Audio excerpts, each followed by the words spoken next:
Assalamualaikum warahmatullahi wabarakatuh.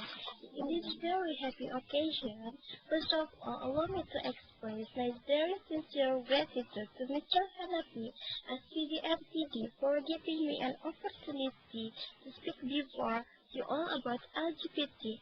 Actually, I really disagree with LGBT, so I will explain to you some reason why I disagree with LGBT.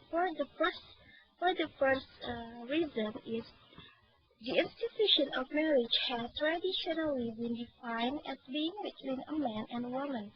In upholding gay marriage ban in Kentucky, Michigan, Ohio, and Tennessee on November 6, 2014, U.S. Supreme Court of Appeal Judge Jeffrey S. Hutton wrote that marriage has long been a social institution defined by relationship between men and women.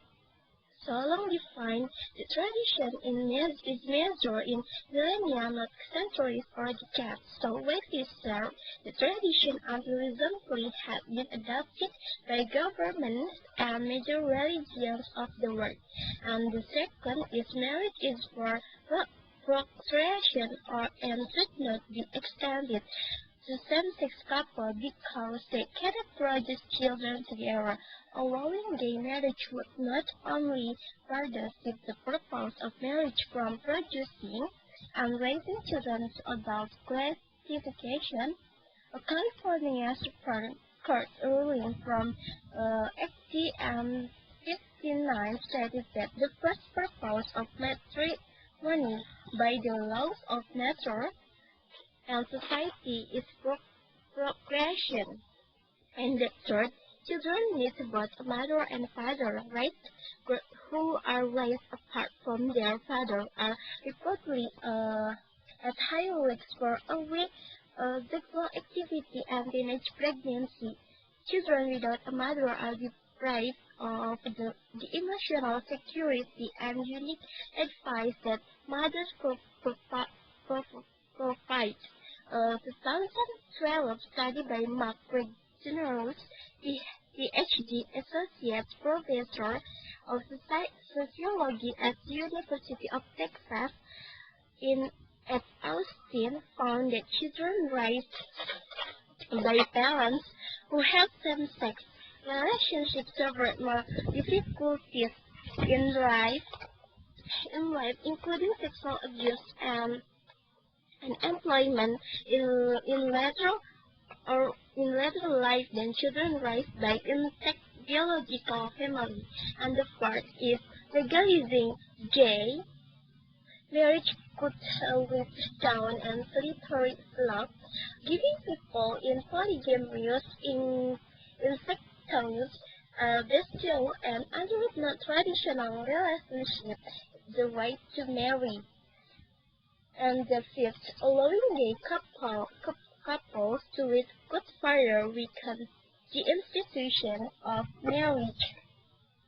Traditional marriage is already treated with high divorce rates between 40% and 50%, and 40.7% of babies were born to unmarried mothers in 2012. Former U.S. Senator RPA and presidential candidate Rick Santorum stated that legalization of gay marriage would further undermine an institution that is essential to the well-being of children in our society. Do we need to confuse future generation of Americans even more about the role and importance of an institution that is so critical to the stability of our country? William T. Andreessen, William A. Simon Fellow in Religion and a Free Society at the Heritage Foundation said in recent decades marriage has been awakened by a revisionist view that is more about adult desire that children need refining marriage to include same-sex relationship is desire the culmination of the revisionism, and it with emotional intensity as the only thing that sets marriage apart from other bonds, and the sixth, homosexuality is immoral and unnatural. The Match Berber Association for Online Programs at Liberty University School of Law stated that every individual engaged in the homosexual lifestyle who has adopted a homosexual identity that they know intuitively that what they're doing is immoral, unnatural, and self-destructive, yet they thirst for that affirmation. And the second, gay marriage is contrary to the word of God and is incompatible with the beliefs, sacred texts, and tradition of many religious groups. And the eighth is legalizing gay marriage often leads to an end to domestic partnership benefits for gay and straight couples, which disadvantages couples who choose not to get married. And the ninth is gay marriage will accelerate the assimilation of gay into a mainstream heterosexual culture to the detriment of the homosexual community.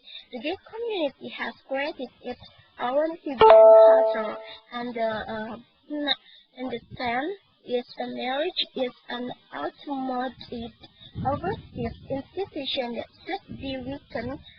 We can expand it. LGBT activists collective against equality states that gay marriage at hetero privilege and increase economic inequality by perpetuating a system which deems marriage being more worthy of the basic like health care and economic right.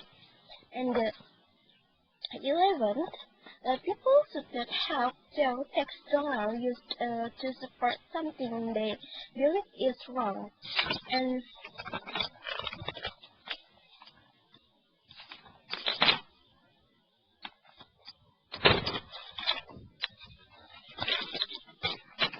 the 12th is marriage is privilege, not a right. The U.S. Constitution contains no explicit right to marry.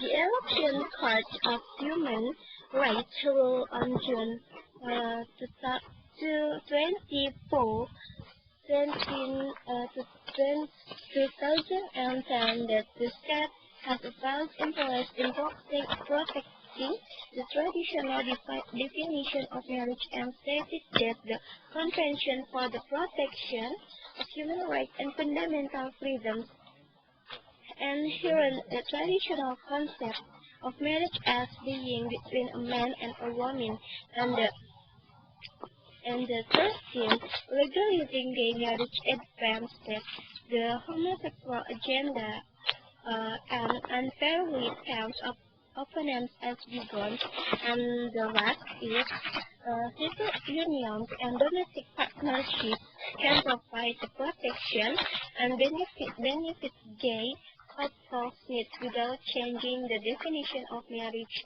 And that's all from my presentation. And the last, Assalamualaikum warahmatullahi wabarakatuh.